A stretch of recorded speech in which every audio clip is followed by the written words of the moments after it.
Texas Hill Country. One word, incredible. This is Daryl. And Erin on Travel with D&E. We made a big road trip or day trip to Mason and Menard, and now we're on our way to our third destination, which is Dripping Springs. As you can tell, the last cut through was off the main highway and even had to go on a gravel road and a one-lane bridge that had seen its better days. It was an adventurous drive, so glad we took the road less traveled. So here we are at the tiny house on the farm here. My initial thoughts were, why are we staying here in Dripping Springs? So Erin told me, I got this, and there's plenty of stuff to do around here. So there really are many points of interest around Dripping Springs, including President Johnson's Natural Historic Park and Ranch, the Pedernales Falls State Park, Longhorn Caverns State Park, Dead Man's Hole, and many other attractions. Johnson City was our first stop. 2 points of interest are the Lyndon Johnson National Historic Park, as well as the Pedernales Falls State Park. We took the 43-mile drive from the tiny house in Dripping Springs to the National Historic Park Visitor Center and park headquarters located in Johnson City. We then drove to the LBJ Event Center, then to the actual LBJ Presidential Ranch, which is about 12 miles west of Johnson City. And this little white house is LBJ's childhood home here in Johnson City. This is the Johnson Settlement Event Center. It contains exhibits about pioneer life, cattle driving and ranching during the time of LBJ's grandparents. It's got some neat looking longhorn steers out there in the pasture. Next up, and by far the nicest of the LBJ area, is the National Historic Presidential Ranch, which encompasses over 700 acres. To get to the ranch, you had to cross the Pedernales River LBJ used to drive across. There's a real low bridge across the river. They don't allow vehicles to cross it anymore. Next up is the Sauer Beckman Living History Farm. So experience life in the historic farm where park rangers wearing historical clothing work the farm. Daily chores include caring for the animals, feeding, milking, gathering eggs, slopping the hogs. Inside the house, cooking, cleaning, and churning needs to be done. You may see family members weeding the garden, working in a blacksmith shop, or knitting. Seasonal chores included canning and butchering. The ranger's job is to give an overall experience of life at the homestead, and they really have a nice traditional garden to boot. LBJ also had a nice pecan orchard, as you see here. LBJ was a successful rancher, at one time having over 400 heads of Hereford cattle on his ranch. The jet star on display was the plane that flew in and out of President Johnson's ranch. The Lockheed plane is sometimes referred to as Air Force 1/2, and the runway is still considered an operating runway as the family still has the rights to use it, and I guess occasionally still do. The Airplane Hangar Visitor Center serves as the information station for the LBJ Ranch District. Numerous exhibit areas include displays on life and work at the ranch, on Lady Bird Johnson, and on the space race. And hey, it even has a podium that we got to act like we were the president. Pretty cool. And this is the military headquarters. We ventured over to see the actual house, and we saw this little fawn out on the front lawn. President Johnson's ranch house and lawn are absolutely beautiful, as you can see. Unfortunately, tours of the house are no longer allowed. Just east of the historic hill country towns of Johnson City and Fredericksburg, guests can visit the sprawling Pedernales Falls State Park. The park includes over 5,200 acres of recreational space, the centerpiece of which is the Pedernales River itself. For 50 years and counting, this park, often referred to as Pedernales Falls Park, or simply just Pedernales Falls, has provided a getaway for those seeking adventure on the water, hikers, nature lovers, and more. The Pedernales River runs from west to east through the northern parts of the Texas Hill Country. Its course runs for just over 100 miles, and it earned its name from Spanish conquistadors who visited the region and noted the flint rocks that line the riverbed to this day.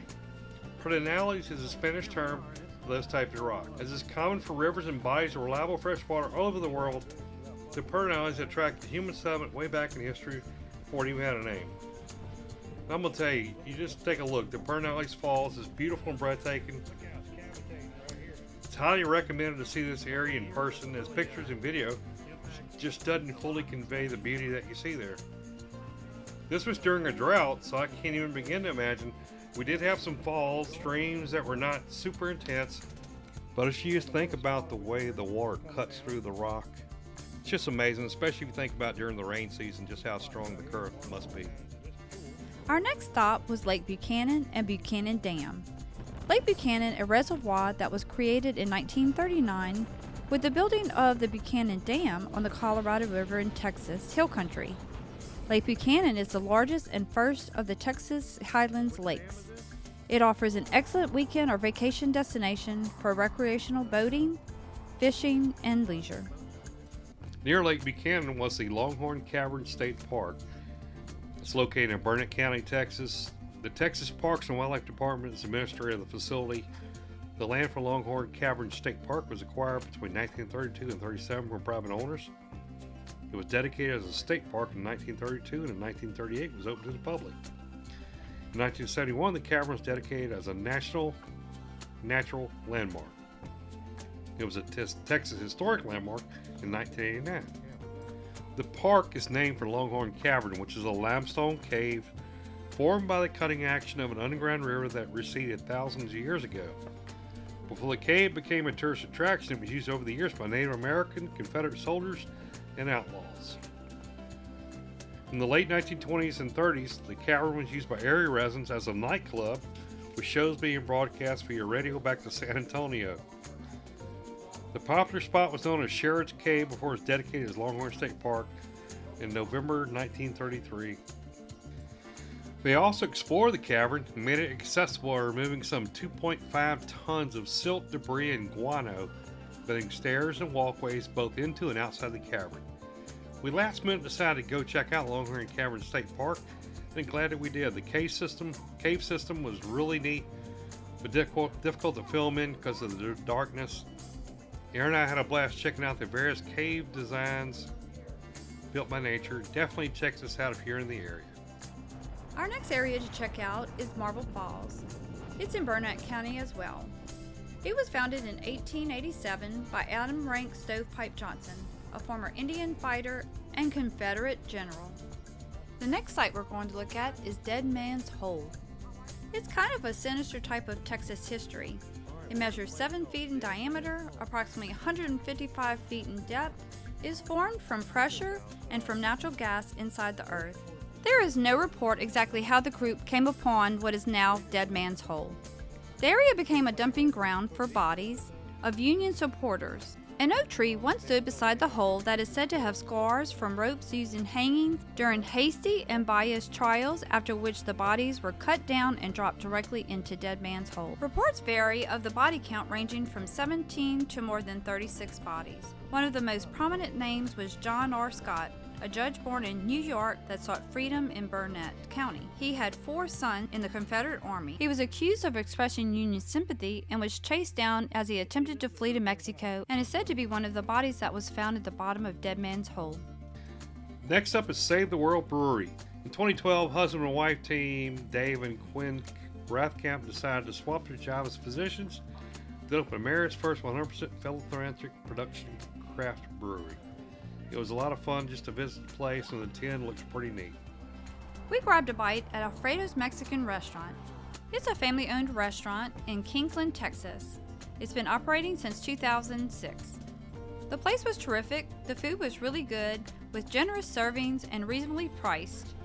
If you're in the area and like Mexican food, make sure you check out Alfredo's Mexican restaurant. And now we did make it to Dripping Springs, the city. 8 years after Texas being part of the United States, 3 American families from Mississippi decided to make their home in this beautiful part of the Texas Hill Country. Following the road that carries supplies to Fort Martin Scott, the U.S. Army fort in Fredericksburg, they stopped their wagons to form a frontier settlement in the winter of 1853 amongst the area's rolling hills, rock-bottom streams, majestic views, and abundant wildlife. The Pound, Moss, and Wallace families helped bring Dripping Springs to prominence. John Moss's wife, Nanny, is credited with officially naming it for the lush, firm-covered limestone ledges on a branch of Dripping Springs that drip water. This is a known gathering place for the Tonkawa Indians. This spot today is situated in the heart of Dripping Springs, near the west end of Mercer Street, the town's historic main street. This is the historic barbershop, but in reality it's not a barbershop, it's just made to look that way. It's actually a bar. Located downtown is the actual Dripping Springs. It's the landmark which gave Dripping Springs, the town, its name. It's located on the west end of Mercer Street. The specific area consists of fern-covered limestone with a consistent flow of water into a small stream. It's not a huge flow, but pretty cool. See where it's wet on the wall, but you can hear it actually pouring out of there. Now for lodging, as mentioned earlier, we stay at the tiny house on the Wanderin Star Farm. We did some fun things around Driftwood Springs. It was more so a great jumping off point to further adventures in the Texas Hill Country. This farmhouse, modern tiny cabin, is perched on a hill at Wanderin Star Farms, looking out towards a lot of local landscape. The cabin has a large porch with an oversized farm table, fiber internet work table, Roku, and a righteous coffee setup. So you can take a walk in the beautiful 10 acres, visit some animals, sit in a swing, or explore many of the very near and fun eateries and drinkeries. We even saw a fox walking across the pasture, and Erin almost got stung by a scorpion. The way she sounded, I thought it was a huge rattlesnake or something. But I'll tell you, if you're looking for some lodging in the Driftwood Springs area, the tiny house at Wanderin Farms was absolutely perfect for what we needed. And this is perfect if you got an extended family. It's got this cool barn entertainment area. There's a big old playground, chicken coop, all kinds of fun stuff that if you had a big extended family, you would absolutely have a ball here at the Wanderin Farms tiny house. They also got their cattle and some donkeys that were kind of nice to check out as well. We made the short 13-mile drive from our tiny cabin to the Salt Lick Barbecue in Driftwood, Texas. In 1967, Thurman, who was known for his delicious barbecue at family reunions, decided he would cook meat for paying customers. Thurman and his two sons built a huge barbecue pit. He would go to the pit on Thursday night and start cooking. He would stay the weekend, sleeping in a cot until the meat sold. He kept coming home earlier and earlier. After a few months, they built a little screen porch around the pit. The Salt Lick has grown from there. The Roberts family now serves mouth-watering barbecue to thousands of folks each week. They have expanded their business to include a great vineyard and tasting room for their hand-picked selection of wine. We thoroughly enjoyed the food. This is an absolute thumbs up if you're staying in the area. In the Driftwood Springs area, they have the Texas Hill Country Olive Company. So we stopped by there. That's a family-owned, award-winning olive oil company located in Driftwood Springs. You can take part in olive oil tastings, orchard tours, lunch at the bistro, as well as shop collections, buy gifts, and even become a member of the Olive Oil Club, like a wine club, but with olive oil. They share lots of recipes on their website. So we got to sample a couple different types of, infused olive oil or balsamic vinegar. I mean, it was all good. And we ended up really enjoying stopping there, listening to what they were all about. And again, ended up buying some of their flavored oil and balsamic vinegar. And here you go, you got your manufacturing in the back where they're actually filling the bottles. Pretty cool. We stopped by Twisted X Brewing Company. It offers up an array of their finest small batch craft beers. They take great pride in sourcing the finest ingredients along with thorough attention to detail in every batch they produce. The result is a flight of superior craft of lagers, pilsners, IPAs, as well as many others that were really refreshing. Two things stand out at Twisted X. First, the names on the boards that place throughout the building, and the logo is absolutely awesome, as you can see. Too bad they didn't have any of their tins.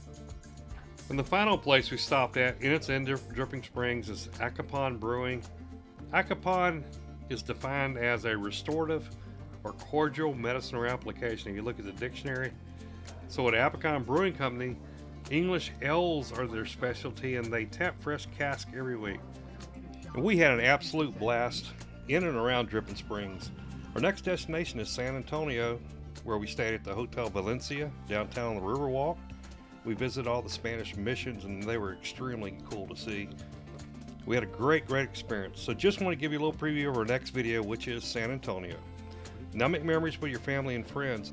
And as always, we will see you on the next video.